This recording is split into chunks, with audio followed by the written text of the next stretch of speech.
Psychological assessments don't just diagnose, they reveal the hidden layers of who you are. They bring clarity to emotions, thoughts, and behaviors that often feel unexplainable. But how much of what you believe about yourself is actually backed by science? And what if the right assessment could unlock a version of you that you never knew existed? Today, we're diving into the power of psychological assessment, how it shapes our understanding, guides treatment, and even changes lives. Ever feel like your brain is a confusing, glitchy software update that no one explained how to use? Well, that's where psychological assessments come in. Think of them as the diagnostic tool for the mind, like running a system scan to see what's really going on behind all the existential dread and caffeine-fueled overthinking. Unlike casual chit-chat with your therapist, these assessments use scientifically designed tests, structured interviews, and behavioral observations to get a clear, objective picture of what's happening upstairs. They serve as a structured approach that allows mental health professionals to gather crucial information about an individual's emotional, cognitive, and behavioral functioning. Unlike casual observations or informal conversations, psychological assessments rely on scientifically developed tools and methodologies to ensure accuracy and reliability. These assessments can take various forms, ranging from standardized tests and structured interviews to behavioral observations and self-report questionnaires. Each method is carefully chosen based on the specific needs of the individual and the goals of the assessment process.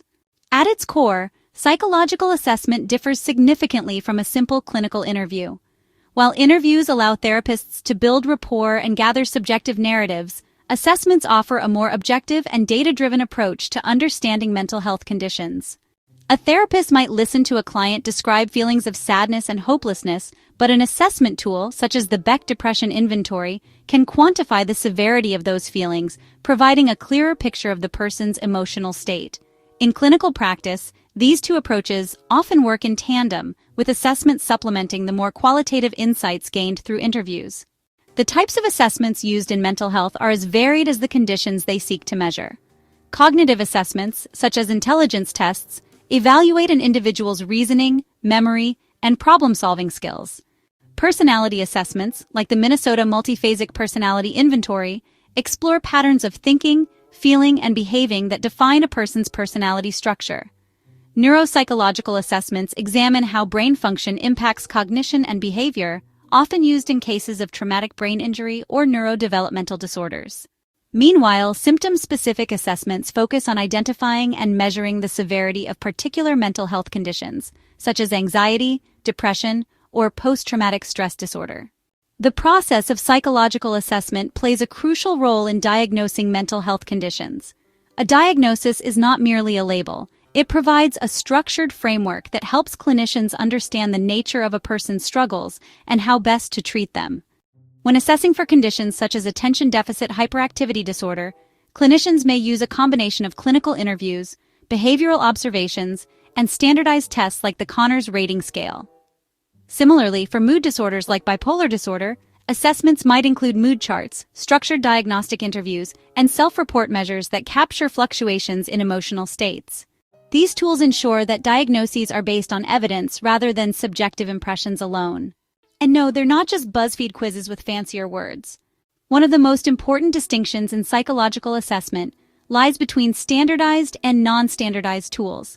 Standardized assessments are rigorously tested for reliability and validity, meaning they produce consistent results across different populations and accurately measure what they claim to assess. The Wechsler Adult Intelligence Scale, or ADUAIS, for example, has been extensively studied to ensure that it provides a reliable measure of intellectual functioning. Non-standardized assessments, on the other hand, may include informal observations, clinical judgment, and unstructured interviews. While these methods are valuable, they lack the same level of empirical validation and are more susceptible to bias. Ensuring the reliability and validity of assessments is a cornerstone of psychological practice. Reliability refers to the consistency of a test, whether it produces stable results over time and across different settings. A depression scale that gives wildly different scores for the same individual on different days would be considered unreliable. Validity, on the other hand, refers to whether a test actually measures what it claims to measure. If a test meant to assess anxiety is actually picking up on unrelated factors like physical restlessness or social discomfort, it may not be valid. Ever taken a test that supposedly measures anxiety but just ends up exposing how much coffee you drink? Yeah, not valid. To maintain high standards, psychological assessments undergo extensive research, statistical analysis, and peer review before being widely used in clinical practice. Beyond scientific rigor, ethical considerations play a critical role in psychological assessments. Informed consent is essential, ensuring that individuals understand the purpose of the assessment, how the results will be used, and their right to confidentiality. Practitioners must also be aware of potential biases that could affect results, such as cultural differences that influence test performance. For example, intelligence tests developed in Western countries may not be entirely fair for individuals from non-Western backgrounds, as they may contain culturally specific knowledge and assumptions. Ethical guidelines encourage clinicians to interpret results within the broader context of an individual's life experiences, rather than relying solely on numerical scores. Cultural and individual differences further complicate the assessment process. Factors such as language, socioeconomic background, education, and personal experiences can all shape how individuals respond to assessments. A person from a collectivist culture might answer personality test questions differently than someone from an individualistic culture, not because of a psychological disorder, but because of deeply ingrained cultural values. Clinicians must be trained to recognize these nuances and adapt their interpretations accordingly. In some cases, culturally adapted versions of tests or alternative assessment methods may be necessary to ensure accuracy and fairness. That's why psychologists don't just rely on numbers, they consider the bigger picture. Psychological assessments are not just about diagnosis. They play a vital role in treatment planning and monitoring progress. Once an individual has been diagnosed with a mental health condition, assessments help determine the most effective interventions. A therapist treating someone with generalized anxiety disorder might use periodic assessments to track changes in symptoms over time, adjusting therapy techniques or medication as needed. In cognitive behavioral therapy, for example, assessments such as thought records and behavioral tracking sheets help both therapist and client measure progress and identify areas for further growth. By offering a structured way to evaluate treatment outcomes, assessments ensure that mental health care remains dynamic and responsive to each individual's evolving needs. Beyond diagnosis, these assessments help guide treatment, tracking progress like a mental health GPS, making sure you're not just driving in circles.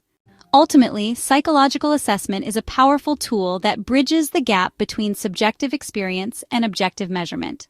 It allows clinicians to make informed decisions, tailor treatment plans, and provide individuals with a clearer understanding of their own mental health.